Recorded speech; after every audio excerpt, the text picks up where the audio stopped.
Welcome back to Fancastic. Today, we are getting practical about a big leadership question in the CAS arena, and that is, are we actually setting up CAS leaders for success? So we're going to unpack the difference today between feeling supported and having autonomy, which are two very important factors in a successful CAS leader, and why both are required. And then how to design the right guardrails so decisions really stick. And we have Triantos here with us today to walk us through it. Hi, Christine. Hi, Kristy. Yeah, so I think this is just such an important topic, right? Because when I just being in a firm as a CAS leader and then working with just various firms, I just think it's so important to identify like, are we setting these CAS leaders up for success, right? And what do we see within firms and what does that look like? And everybody knows I'm extremely passionate about the CAS community and that success should come for the firms and for the CAS teams and leaders, right? I mean, it should be a mutual success. So, Well, it um, has to. And you have to have success for the entire team or it's not really successful. So let's just launch right in then. What are you seeing in firms that's working or not working? Let's start off by talking about CAS leaders. What's working or not working for leaders? Right. I think that a lot of these CAS leaders are fully supported, right? These firms are like, absolutely, we've hired them. We want them to come in and do all of these things, but it's not a full plan, right? It's coming in pieces. They have the best intent and they know what they want to do, but I don't know that a lot of firms are also coupling that with the autonomy that's needed or the mandates that's needed to come from the top as well. So, right, and again, I know I've said this, but they try to stand up and operate these CAS practices in the same way, in the only way that they know how, which is how they stood up their audit and tax practice. And again, that model is vastly different for CAS, and Yeah. that results in is basically an incomplete model and plan. And one of the missing pieces of the plan is about CAS leaders and if they're supported and if they have autonomy, because like we said, both are needed. So let's just start there and talk very practical about these two things. Like, what's the difference between support and autonomy From a in your CAS mind? perspective, yeah, especially, Yeah. right, yeah. Like, to the way that we would define it is support is obviously, the firms standing behind you, right? It's about the resources, the backing available to you. It's the knowledge that you have if things go wrong or you hit a wall, you aren't alone. You have help removing any roadblocks. You have allocation to the shared services within the firm that could include your IT team, your marketing team, your HR, and they're all aligned with your plan. You have executives that defend the CAS priorities and understand what the CAS priorities and service offerings are. You have a leader who validates your ideas, encourages, your initiative. It can also look like, just approved roadmaps, KPIs. You're allocated dollars from a budgeting standpoint for hiring, technology, training, and that the collectively the partners are routing, prospects and referrals to the CAS team. So, to us, like the feeling is I know exactly what I need to do and I know who to ask if I get stuck. Because I have the right support in the firm. Right. Yeah. And Autonomy, though. Go ahead. I was just going to say autonomy to me, like to put it simply, is just like the firm getting out of the way. And I don't know if you feel the same way. The support is there, but you also need the autonomy, meaning like you need the leeway to make decisions. The day-to-day decisions, right? Like, Yeah. and again, this is obviously within guardrails, but yes, I totally agree. It's getting out of the way. Autonomy is about, agency, ownership. It's the freedom to make those choices, to take those risks, and define the direction of the leadership role without that like constant interference or micromanagement that you have to think, I have to go ask, my managing partner this, or I have to get approval for this. So that to us is the difference between that, the support and the autonomy. And that autonomy, is authority again, this is everything that you've already agreed to, right? With your executive team or your managing partner, but pricing, tech stack choices, what those CAS standards look like.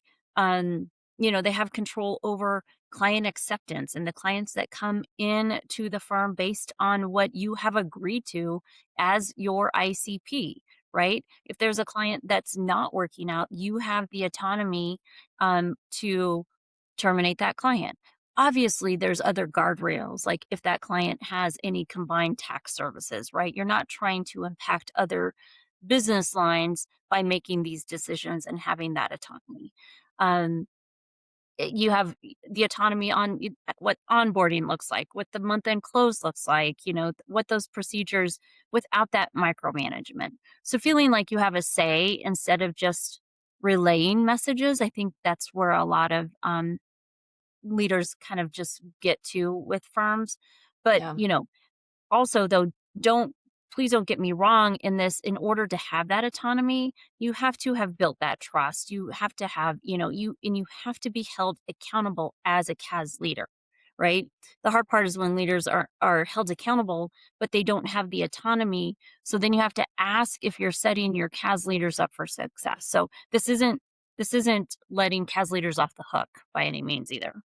Yeah, you supplied me with the matrix that breaks out the differences between feeling supported and having autonomy, and then what the focus is. So, for example, the role of the mentor. This will be available for download so people can take this and walk away. But in short, feeling supported is about stability and reliability. And the role of the mentor is to coach. It's the person who provides the tips and the tools. And then having autonomy is really the freedom and the responsibility. And the role of l- a mentor would be to be a spectator who trusts your process. Does that sound like a Right. good in brief? Absolutely, right? And going into, that same matrix too, it gets into what are those risk factors, right? It's what's the main benefit? And then also, what's your worst case scenario with each of those? And so, obviously, you can download this matrix, but the worst case scenario and feeling supported too is you over support, which can lead to that hand holding and micromanagement. And then under the autonomy side, it's over autonomy can lead to kind of like that isolation and maybe failure because now you don't have somebody to bounce things off of too. So it is a good balance, and this needs to be strategic, for in order for those both to happen and work well together. What happens when one is missing? Um, well, let's just like if we talk about, support without autonomy, we're in that micromanagement space, right? You have budget, but no decision rights, right? Every change that you do needs a partner approval. And that can, just be just a very slow process and stagnate growth and scalability, and it can also at some level be demoralizing for CAS leaders. You don't want to feel like an assistant, right? You're just doing the tasks rather than leading a project. And then when you think about autonomy without support, that's permission to fail. You can choose, but you're still equipped with all of the things to for success and people and tech and backing. But when you don't have that, and then you're blamed for the outcomes that you couldn't resource, you couldn't make those daily decisions. So now you're tied to all of these goals without the support. And so that just gets really hard for CAS leaders too. Yeah, absolutely. Can you give us some real world signals, we'll call them? Like, how do leaders know when they're truly being supported? And how do they know when they have true autonomy? Yeah. So supported, you're having you have had the annual discussions, right? Here's our goals, here's where we're going. And a lot of firms do this in, not even just the current year, but here's the next 3 years. And what does that look like, right? So you have those regular meetings, annual meetings, but also just regular check-ins with your executive leader or managing partner, depending on where, what you call them. Um, and you mutually agree upon what that CAS roadmap and goals look like, right? You have the budget, a set budget and a timeline for all of the things that where you can hire and the technology and the training and what those triggers are that allows you to automatically put those in place. Maybe that's a revenue trigger. We get X amount of new clients, then we can go directly into why, and we don't have to discuss or have the approval because we've already set this in motion. um you have their backing, when it comes to tough client and pricing conversations. And not only do they have your back, um, with you directly, but also publicly within the firm, right? Like all the partners know that this is the plan and this is where we're going and this is what we're sticking to. So I think that's the support from an autonomy perspective. Um, you have the authority to approve proposals, to, like we said, decline a client that doesn't fit, to reassign staff, to standardize workflow without needing to obtain approval. So again, though, this comes with responsibility, accountability, and guardrails. We're not saying this is just a free for all. The executive team needs to have trust and assurance that that autonomy will be used properly and for the greater good of the firm, right? This again is a mutual benefit. It's not one-sided. You also talk about power, and that's not the same thing as authority. And I assume this extends beyond CAS leaders. So, what power should CAS managers and teams have in order to promote a successful CAS practice? Yeah, it is separate. And we love this concept of it because not only do you need to equip the CAS leaders with autonomy and support, but now what are we doing with the CAS team, right? And when we even just think about the managers and even the, staff and seniors as well, is the power is the ability to influence outcomes, right? Regardless of the title. Again, with guardrails and accountability, but high performing teams should align authority with who decides with power of who can make it happen.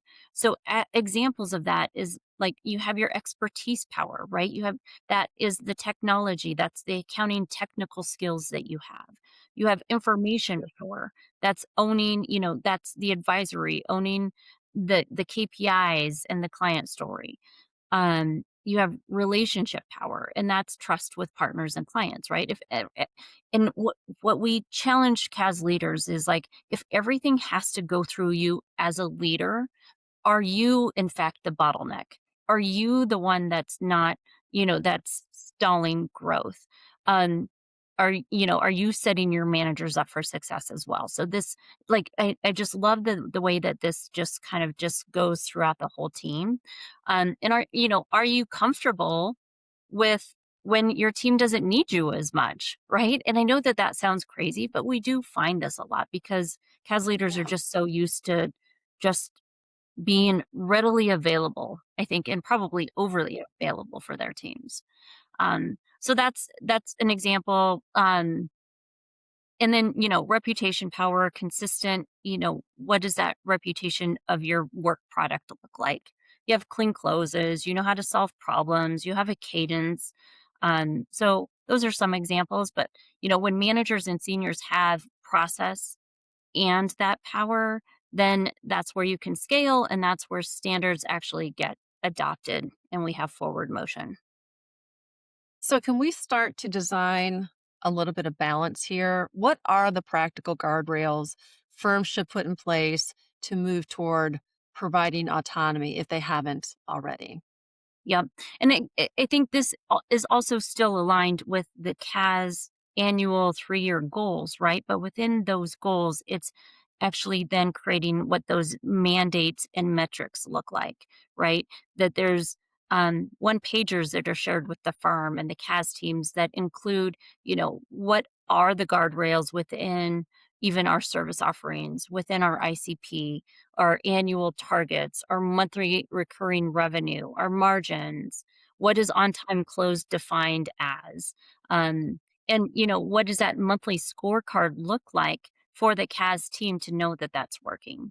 Another one is like decision rights. What can the leader do versus what needs to be escalated to the executive leader? That way, that CAS leader isn't every day, every week, whatever month, trying to decide what needs to be escalated to that leader. So having that just in place, what can I as a CAS leader do from a day to day perspective within the range that I don't have to obtain approval from.